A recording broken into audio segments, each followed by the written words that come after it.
नमस्कार दोस्तों, स्वागत है आपका द ग्राउंड रिपोर्ट में। मैं हूं समीर आत्मज मिश्र। ईरान ने अमेरिका और इसराइल के हमलों का जिस तरीके से जवाब दिया है, इसराइल में तो भीषण तबाही मची हुई है, लेकिन मध्य पूर्व के जो अमेरिकी ठिकाने हैं वो भी लगभग तबाह हो चुके हैं। 13 ठिकाने इस कदर तबाह हो चुके हैं कि वहां पर रहने लायक जगह नहीं बची है। और उन जो अमेरिकी ठिकाने थे, उन जगहों पर जो सैनिक तैनात थे, अमेरिकी सैनिक तैनात थे, उनमें से या तो उनकी जान जा चुकी है, या फिर वो अस्पताल में भर्ती हैं, या फिर वो भागे भागे फिर रहे हैं, उन जगहों पर मौजूद नहीं है। और ये बात मैं नहीं कह रहा हूँ, ये बात किसी उस मीडिया की रिपोर्ट नहीं है जो वहाँ जाकर बता देती है कि इस इलाके में किसी का कब्जा हो गया, उस इलाके में किसी का कब्जा हो गया। और ये रिपोर्ट ईरान की भी नहीं है कि ईरान की सरकारी मीडिया की रिपोर्ट हो, यह रिपोर्ट हो अमेरिका की सबसे प्रतिष्ठित मीडिया हाउस, वहां का अखबार जो न्यूयॉर्क टाइम्स है, उसकी रिपोर्ट है। न्यूयॉर्क टाइम्स की रिपोर्ट में यह लिखा हुआ है कि ईरान से पश्चिम एशिया में कई अमेरिकी सैन्य ठिकानों को भारी नुकसान पहुंचा है ईरान की वजह से, ईरान के हमलों के चलते।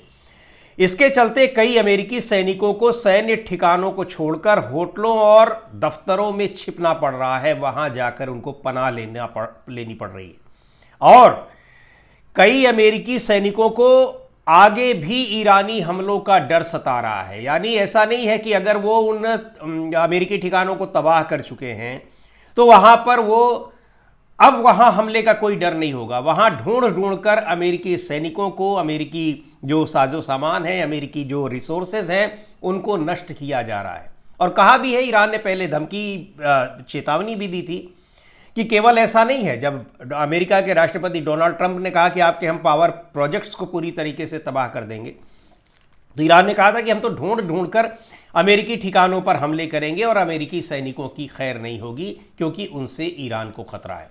न्यूयॉर्क टाइम्स की रिपोर्ट आगे लिख रही है कि अमेरिकी अधिकारियों के मुताबिक, उसने अमेरिकी अधिकारियों को कोट किया है ऑफ द रिकॉर्ड, कि जमीन पर मौजूद सेना के बड़े हिस्से को दूर दराज से ही जंग लड़नी पड़ रही है। हालांकि लड़ाकू पायलटों और क्रू सैन्य ठिकानों पर अभी जमे हैं और ईरान पर बमबारी कर रहे हैं। ईरान के इस्लामिक रिवोल्यूशनरी गार्ड कोर ने लोगों से अमेरिकी सैनिकों को नई जगहों की जानकारी देने की अपील की है।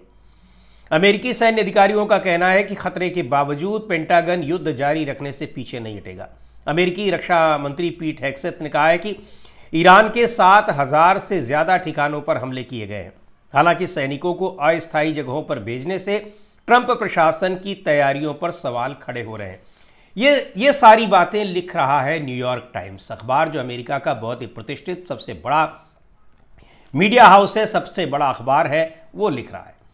और 2 दिन पहले यही बात कही थी वहाँ पर जो ईरानी सेना के प्रवक्ता हैं, उनका ये कहना था कि हम अमेरिकी सैनिकों की तलाश कर रहे हैं, क्योंकि वो यहाँ से भाग गए हैं और भागकर हमारे मध्य पूर्व के ही तमाम देशों में छिपे हुए हैं, या फिर किन्हीं दूसरे रास्तों से वो अमेरिका लौटने की फिराक में है।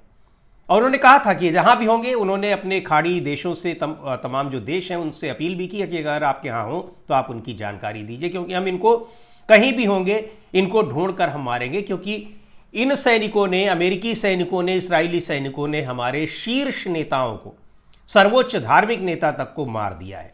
अभी और सुनिए, बहुत भयानक स्थिति इस समय अमेरिका की हो चुकी है और इसराइल तो पूरी तरीके से तबाह हो ही चुका है। अमेरिकी सैनिकों को किस कदर खतरा वहां पर है, और मारे भी जा चुके हैं, खतरा अभी भी बना हुआ है, लेकिन अभी भी अमेरिका की ओर से आधिकारिक रूप से आंकड़े छिपाए जा रहे हैं। केवल 7 सैनिकों के मरने की सूचना दी गई थी, वो भी शुरुआत में ही दी गई थी, उसके बाद सैनिक नहीं मर रहे हैं। बताइए ये कैसे संभव है? कितनी भीषण लड़ाई हो रही है। आपके 15-16 से ज़्यादा वहाँ पर जो अमेरिकी ठिकाने हैं, सैन्य ठिकाने हैं मध्य पूर्व के, उनको तबाह कर दिया गया है और उनमें अमेरिकी सैनिकों की जान नहीं जा रही है। ये बात और बताएं, ये भी अमेरिकी अखबारों के हवाले से खबर आ रही है कि वहाँ किसी भी सैनिक का अगर वहां पर उसका शव पहुंच रहा है और उसका क्रिमेशन हो रहा है, तो उसकी फोटोग्राफी, वीडियोग्राफी पूरी तरीके से प्रतिबंधित है। और ये भी नहीं, सैनिकों के बारे में खुलासा भी नहीं हो रहा, उनकी आइडेंटिटी को रिवील नहीं किया जा रहा है, उनकी आइडेंटिटी छिपाई जा रही है ताकि पता ना लगे। अगर पता ये लग जाता है तो अमेरिका में विद्रोह हो जाएगा। वहाँ पर वहाँ की जो स्थितियाँ हैं, वहाँ जिस तरीके से इस लड़ाई के खिलाफ लोग दिखाई पड़ रहे हैं, अगर ये पता चल जाता है कि वहाँ सैकड़ों की तादाद में अमेरिकी सैनिकों की जान जा रही है, तो फिर वहाँ पर बहुत ही भीषण स्थिति, गृह युद्ध जैसी स्थिति सामने आ सकती है। ये देखने को मिल रहा है। अभी जो हम न्यूयॉर्क टाइम्स की बात कर रहे हैं, लिख रहा है अखबार कि अमेरिकी सैन्य अफसरों ने बताया कि जब युद्ध शुरू हुआ तब करीब 40,000 अमेरिकी सैनिक मौजूद थे। सेंट्रल कमांड उसको कहते हैं जो मध्य पूर्व में अमेरिका का एक तरीके से सैन्य मुख्यालय है, क्योंकि मध्य पूर्व में कई सारे सैन्य अड्डे बना रखे हैं अलग अलग देशों में। उसको जो कमांड करने वाला, यानी उसको जो कंट्रोल करने वाला जो मेन बॉडी है, उसको सेंट्रल कमांड कहते हैं। तो सेंट्रल कमांड ने उनमें से हजारों सैनिकों को अलग अलग जगहों पर भेज दिया है। कुछ को तो यूरोप जितनी दूर भी भेजा गया है। कई सैनिक पश्चिम एशिया में ही हैं, पर अपने मूल ठिकानों पर वो नहीं है, वहां से भाग गए हैं, क्योंकि उनकी लोकेशन भी ईरान को पता है। उनको जहां पर है उनको ढूंढा भी जा रहा है। पिछले दिनों भी खबर आई थी कि बहरीन में किस तरीके से एक होटल में वो रुके हुए थे, 32 सैनिक, उस होटल पर हमला हुआ, बिल्कुल सटीक हमला हुआ। और कहां गए वो सैनिक, उनके बारे में कुछ भी पता नहीं है। लगभग 15 दिन इस घटना को हो चुके हैं। लड़ाई शुरू हुए ही लगभग 1 महीना हो रहा है। 28 फरवरी को लड़ाई शुरू हुई थी और तब से अब तक बड़ी संख्या में सैनिकों की जान गई है, लेकिन अमेरिका में इस संख्या को छिपाया जा रहा है। इसराइल में भी छिपाया जा रहा है। जनहानि की वहां पर किसी तरीके की कोई सूचना नहीं दी जा रही है, जनहानि की भी नहीं दी जा रही है, और जो सैन्य साजो सामान का नुकसान हो रहा है उसकी सूचना भी सार्वजनिक नहीं की जा रही है। लेकिन ईरान की तरफ से सारी सूचनाएं सार्वजनिक की जा रही हैं कि कितना ईरान को नुकसान हुआ, उसने दुश्मन देश पर कितना हमला किया, क्या कुछ किया है। इसके अलावा एक बात और अखबार लिख रहा है कि ईरान ने अमेरिका और इसराइल के संयुक्त हमलों का जबरदस्त जवाब दिया। अपने सर्वोच्च नेता और दर्जनों अन्य नेताओं और सैन्य अधिकारियों के मारे जाने के बाद भी ईरान ने न केवल अमेरिकी ठिकानों को बल्कि पूरे इलाके में दूतावासों तथा तेल और गैस के बुनियादी ढांचों को भी निशाना बनाया। साथ ही महत्वपूर्ण समुद्री मार्ग होर्मुज स्ट्रेट को भी काफी हद तक बंद कर दिया। इससे इस युद्ध का असर दुनिया भर के लोगों पर महसूस किया जा रहा है। वो तो सामने नतीजे दिखाई पड़ रही हैं। और कहा यह जा रहा है कि क्यों अमेरिकी सैनिक वहां से केवल डर के ही मारे नहीं भाग रहे, तबाह होने से कुछ भी वहां नहीं बचा है। अब वो जाए क्या, या तो फिर भूखों मरे, तड़पे वहां पर, और या तो फिर वहां से जाकर कोई सुरक्षित अपना ठिहा ढूंढे, कोई जगह ढूंढे। तो अखबार का जो न्यूयॉर्क टाइम्स लिख रहा है वो लिख रहा है कि इस इलाके में अमेरिकी सैनिकों के इस्तेमाल किए जाने वाले 13 सैन्य ठिकानों में से कई तो रहने लायक ही नहीं बचे। कुवैत स्थित ठिकानों को सबसे ज्यादा नुकसान पहुंचा है। पोर्ट शुएबा पर हुए एक हमले में अमेरिका के 6 सैनिक मारे गए। सेना का एक टेक्टिकल ऑपरेशन सेंटर तबाह हो चुका है। ईरानी ड्रोन और मिसाइलों ने अली अल सलेम एयर बेस को भी निशाना बनाया। इसमें विमानों के ढांचे क्षतिग्रस्त हो गए और जो उसमें काम करने वाले लोग थे वो घायल हो गए। तो ये अखबार में लिख रहा है कि कहां कहां किस तरीके से निशाना बनाया, ईरान ने हमला किया और उससे क्या कुछ नुकसान हो रहा है। और यही नहीं, अब ये भी खबरें आ रही हैं कि पेंटागन में पिछले हफ्ते हुई एक प्रेस कॉन्फ्रेंस में ज्वाइंट चीफ ऑफ स्टाफ के चेयरमैन जनरल डैन केन ने स्वीकार किया है कि जबरदस्त हवाई हमलों के बावजूद ईरानियों के पास अब भी कुछ क्षमता बची हुई है। इस बात को अब वो स्वीकार कर रहे हैं। ईरान तो बार बार ये कह रहा है कि हमने तो अभी आपको केवल वो हथियार इस्तेमाल किए हैं जो हमारे यहाँ बहुत ही एक कह लीजिए कि साधारण किस्म के हैं। अभी उम्दा हथियारों को तो हमने निकाला ही नहीं है। हालांकि इसका एक ट्रेलर दिया उसने, जब डियोगो गार्सिया पर हमला किया, जो ब्रिटेन का ठिकाना है, सैन्य ठिकाना जिसको अमेरिका को दिया गया है। 4000 किलोमीटर दूर तक मार करने वाली ये बैलिस्टिक मिसाइल थी। इसको ICBM कहा जाता है, इंटर कॉन्टिनेंटल बैलिस्टिक मिसाइल। उस हमले को नाकाम तो कर दिया गया, लेकिन ईरान ने बता दिया कि हमारे पास ये है और सही टारगेट फिक्स करने पर ये कहीं भी हमला कर सकते हैं। तो अब ये जो पेंटागन है, अमेरिकी रक्षा मंत्रालय, वो भी स्वीकार कर रहा है कि ईरान की क्षमता अभी भी बची हुई है और उनका कहना है कि सुरक्षा की कई परतें अमेरिका को अपने सैनिकों और हितों की रक्षा करने में सक्षम बना रही हैं, लेकिन पेंटागन इसे और मजबूत करने का प्रयास कर रहा है। तो ये सीधे तौर पर यह बता रहा है कि किस तरीके से हिला हुआ है अमेरिका। ईरान ने उसके जो डिफेंस सिस्टम है और उसका जो अटैकिंग सिस्टम है, दोनों को तबाह कर दिया है। यानी वो जब हमला कर रहे हैं तो उसकी काट ईरान के पास मौजूद है और ईरान के हमलों की काट नहीं है, जो थी भी उसको डिस्ट्रॉय कर दिया है ईरान ने पूरी तरीके से। चौतरफा दबाव तो अमेरिका पर और इसराइल पर पड़ ही रहा है, खासतौर पर अमेरिका पर पड़ रहा है।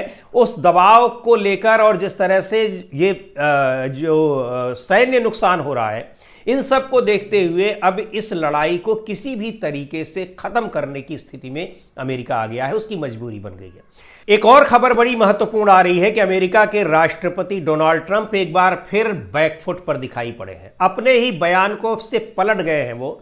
और क्या हुआ है आपको याद होगा, 21 मार्च को उन्होंने कहा था कि 21 मार्च से लेकर और 23 मार्च तक का उन्होंने समय दिया था कि अगर हॉर्मुज स्ट्रेट को ईरान नहीं खोलता है तो फिर उसके सारे पावर प्रोजेक्ट्स तबाह कर दिए जाएंगे। ईरान ने भी उसका जवाब दिया और कहा कि आप करिए, हम भी आपके सारे पावर प्रोजेक्ट्स जो इस इलाके में हैं और इसराइल के जो हैं, और इसके अलावा जो डिसलाइनेशन प्लांट्स हैं उनको हम नष्ट कर देंगे। डिसलाइनेशन प्लांट्स वो होते हैं जिसमें समुद्र के पानी से पीने योग्य पानी, क्योंकि समुद्र का पानी तो नमकीन होता है, उससे ड्रिंकिंग वाटर बनाया जाता है, तो उस प्लांट्स को हम कर देंगे। स्थिति खराब हो गई। 48 घंटे की समय सीमा बीतने से कई घंटे पहले ही पलट गए डोनाल्ड ट्रंप और बोले कि हमारी बातचीत हो रही है, हम 5 दिन के लिए इसको और बढ़ा रहे हैं। ईरान ने साफ तौर पर मना कर दिया, कोई बातचीत नहीं हो रही है, ईरान का कोई अफसर उस बातचीत में शामिल नहीं है, किसी लेवल की बातचीत नहीं हो रही। डोनाल्ड ट्रंप झूठ बोल रहे हैं, यह ईरान की सेना का आधिकारिक बयान था। अब वो 5 दिन की भी समय सीमा पूरी होने वाली है, तो उससे पहले ही अब ट्रंप अपने बयान फिर पलट दिए और बोले हम 10 दिन के लिए सीमा बढ़ा रहे हैं। लेकिन अब यह साफ साबित हो गया है कि किसी भी स्थिति में, किसी भी तरीके से ये न केन प्रकार डोनाल्ड ट्रंप चाह रहे हैं कि यह लड़ाई रुक जाए, लेकिन ईरान का कहना है कि उसकी जो मुख्य 3 शर्तें, हालांकि उसने अपनी कुछ शर्तें और बढ़ाई हैं, लेकिन उसके मुताबिक जो 3 मुख्य शर्तें हैं वो मानी जाएंगी, तभी ये लड़ाई रुकेगी, तभी हॉर्मुज स्ट्रेट को खाली किया जाएगा, अदरवाइज ये लड़ाई चलती रहेगी। क्योंकि अमेरिका और इसराइल ने उसके ऊपर हमला किया है, तो उनके हमलों का जवाब वो देता रहेगा और तब तक देता रहेगा जब तक वो इनको पूरी तरीके से तबाह नहीं कर देगा।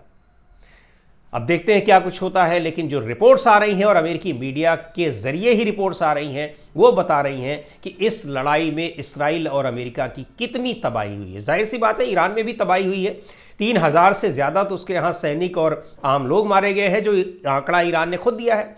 अमेरिका और इसराइल की तरफ से आंकड़े नहीं दिए गए हैं, लेकिन बड़ी संख्या में वहाँ भी लोगों की जान गई है और आम लोगों की भी जान गई है। ये अलग बात है कि ईरान ने सैन्य ठिकानों को ही निशाना बनाया है, वहाँ पर जो नागरिक ठिकाने हैं उनको निशाना नहीं बनाया। हाँ, इसराइल में नागरिक निशाना इसलिए बने क्योंकि जो नागरिकों के छिपने की जगह थी, वहाँ के बंकर्स थे, वहाँ सैनिकों को छिपाया गया था। लेकिन उसने अस्पताल पर और स्कूलों पर, यूनिवर्सिटीज़ पर हमले नहीं किए हैं, जबकि इसराइल और अमेरिका की तरफ से ऐसी जगहों पर लगातार हमले हो रहे हैं। आज के वीडियो में इतना ही। अगले वीडियो में फिर मिलेंगे एक नए विषय के साथ, एक नए मुद्दे के साथ। द ग्राउंड रिपोर्ट के यूट्यूब चैनल को आपने अब तक सब्सक्राइब न किया हो तो ज़रूर कर लें। हमारे वीडियोज़ को लाइक करें, शेयर करें और अपने सुझाव भी हमें ज़रूर भेजें।